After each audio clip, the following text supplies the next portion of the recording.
और यूनियन की तरफ से आप सभी जानते हैं कि 28 तारीख को एक यूनियन की मीटिंग हुई थी, पर उस मीटिंग से जो जेसीएम है सेटिस्फाई नहीं है, इसीलिए एक बड़ा कदम उन्होंने उठाया है। क्या इस ऑफ़र को सरकार मानने वाली है? अगर ये मानेगी तो बहुत बड़ी चीज़ एचसीपीसी के लिए हो।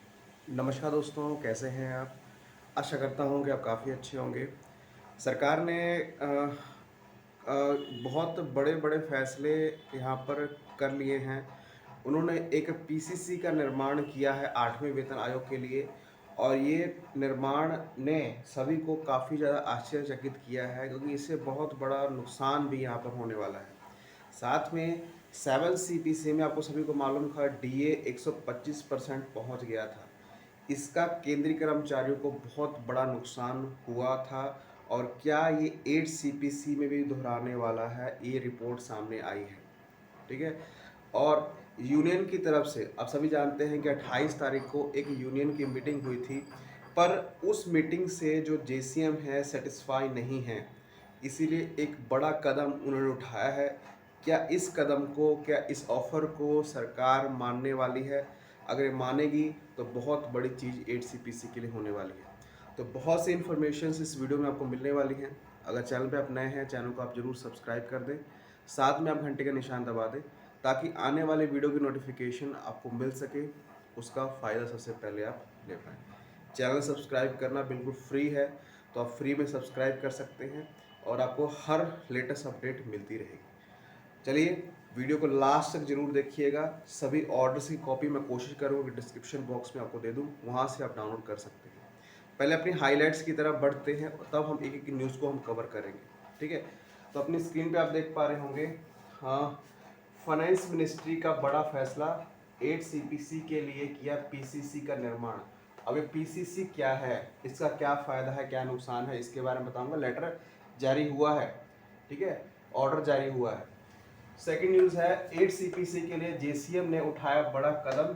क्या सरकार इस बात को मानेगी? ये बहुत बड़ा कदम है, वो भी मैं दिखाऊंगा। ठीक है? 7 सीपीसी में 125% डीए होने के वजह से एम्प्लॉय को हुआ था बड़ा नुकसान। 8 सीपीसी में भी ये चीज़ होगी, ये कंफर्म किया गया है। तो ये सभी न्यूज़ हैं। पहली न्यूज़ की तरफ बढ़ते हैं। पीसीसी क्या है? अपनी स्क्रीन पर आप वो लेटर देख पा रहे होंगे जो यहाँ पर जारी किया गया है 8 सीपीसी के लिए। अपनी स्क्रीन पे आप देख पा रहे होंगे, ऑफिस मेमोरेंडम है, और अप्रैल के महीने में जारी किया गया है। Creation of pay commission cell in ministry of defence. ठीक है? ये मिनिस्ट्री ऑफ डिफेंस के लिए यहाँ पर पीसीसी निर्माण किया गया है, और इसकी आश्चर्यचकित बात ये है, सब इससे बहुत ज़्यादा हैरान हैं, क्योंकि इसमें इसका निर्माण तो कर दिया गया है, पर इसके जो मेंबर्स हैं, under secretary, section officer, assistant section officer, ये होंगे। इस अब जो जवान हैं, क्या जवानों को अपनी हालात नहीं मालूम है?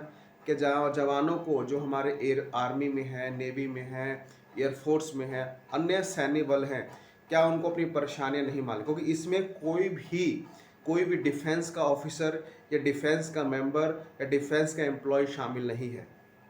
वो लोग शामिल किए गए हैं, वो लोग अब फैसला करेंगे जिनको ज़मीनी हकीकत जो है सेना की नहीं मालूम है कि उनको क्या चाहिए, कितना अलाउंस चाहिए, कितनी सैलरी चाहिए। तो यहाँ पर निर्माण कर दिया गया है, और ये सेल अलग से कमेटी है। 8 सीपीसी में डिफेंस को जो पैसा चाहिए, जितनी सैलरी चाहिए, उसके ऊपर ये फैसला सुनाएगा। ये बड़ा कदम है, लेकिन मैं इस कदम को, अगर इसमें और कर्मचारी जो सैन्य कर्मचारी हैं या उस सैन्य का कोई मेंबर शामिल होता तो अच्छी बात होती। ठीक है? क्योंकि जब भी देश में कोई आपदा आती है, ठीक है, अगर हम सुरक्षित हैं, क्योंकि सेना कर्मचारी वहाँ बॉर्डर पर खड़े हैं, लेकिन उनसे पूछा नहीं गया है कि उन्हें क्या चाहिए।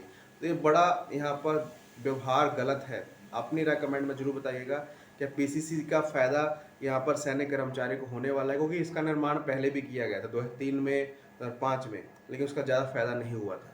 ठीक है? चलिए, अगली न्यूज़ की तरफ बढ़ते हैं।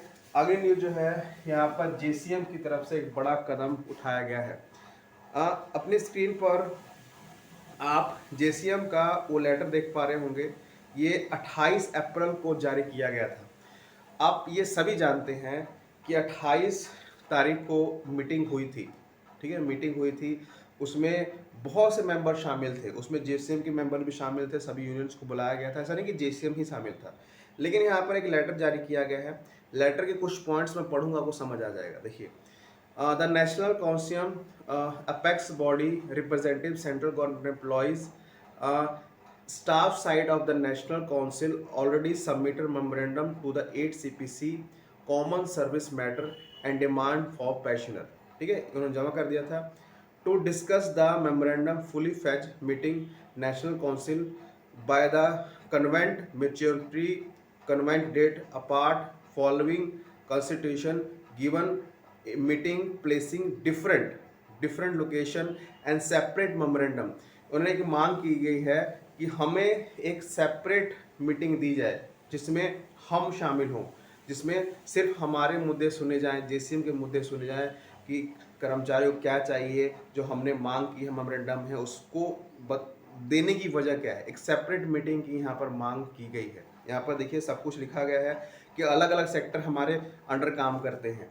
मिनिस्ट्री ऑफ रेलवेज सबसे बड़ा, ministry of defence, department of post, सभी सेक्टर सभी एम्प्लॉयज़ इसमें शामिल है। तो अलग से एक सेपरेट हमें जगह दी जाए, सेपरेट हमें डेट दी जाए, ताकि हम सभी सेक्टर्स के जो एम्प्लॉयज़ है उसकी परेशानियों को आपको बता सके। तो एक बड़ा कदम यहाँ पर जेसीएम की तरफ से यहाँ पर उठाया गया है। अब ये बात ये है कि क्या इसको सरकार मानेगी। अगर सरकार सेपरेट, क्योंकि पहले ही सरकार ने कह दिया है कि हमारे पास बहुत से मेमोरेंडम आ चुके हैं, बहुत से चीज़ें लोग आ चुके हैं जो हमारे लिए कवर करना मुश्किल है, ठीक है।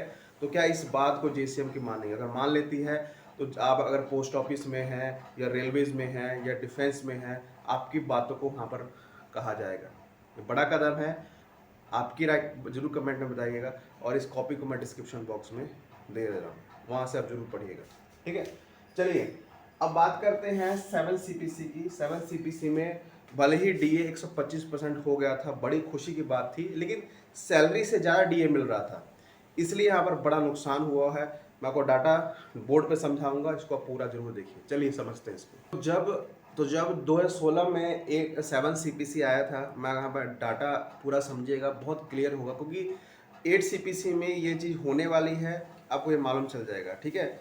यहाँ पर देखिए, जब 7 CPC की बात करते हैं, 2016 की बात हो रही है, ठीक है।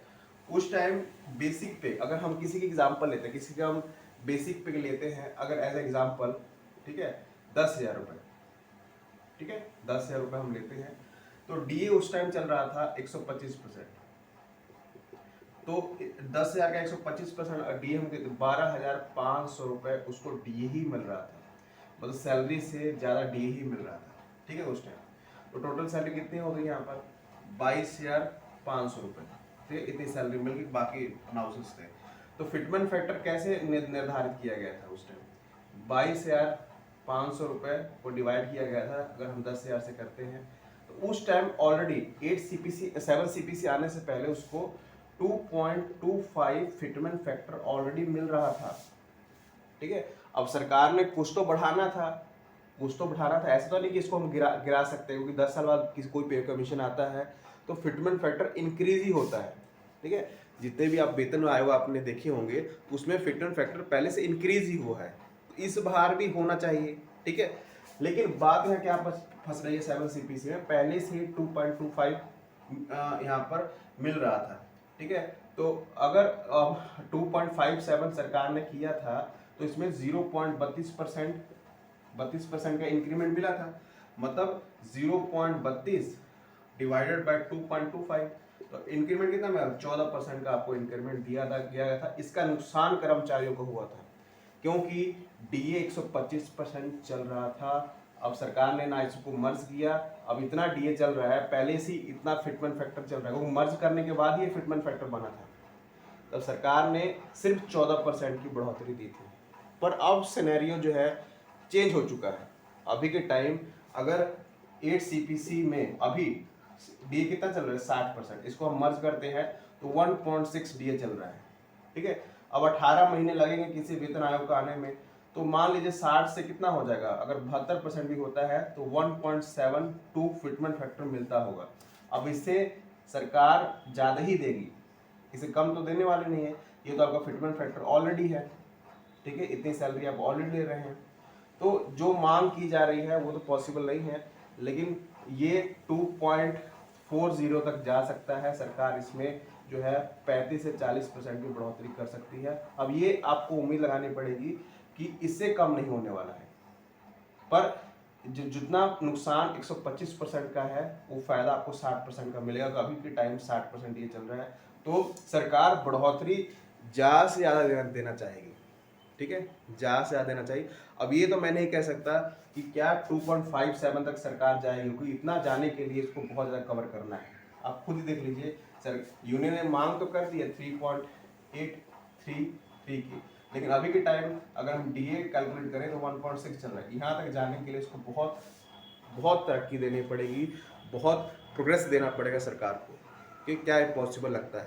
तो ये कैलकुलेशन सामने आया है कि सरकार कर्मचारियों को 125% का डीए का नुकसान हुआ था, कम बढ़ोतरी यहाँ पर 7 CPC में मिली थी इसकी वजह से, ठीक है। अपने यहाँ कमेंट में जरूर बताइएगा और इस वीडियो को तमाम केंद्रीय कर्मचारियों तक शेयर जरूर करिएगा।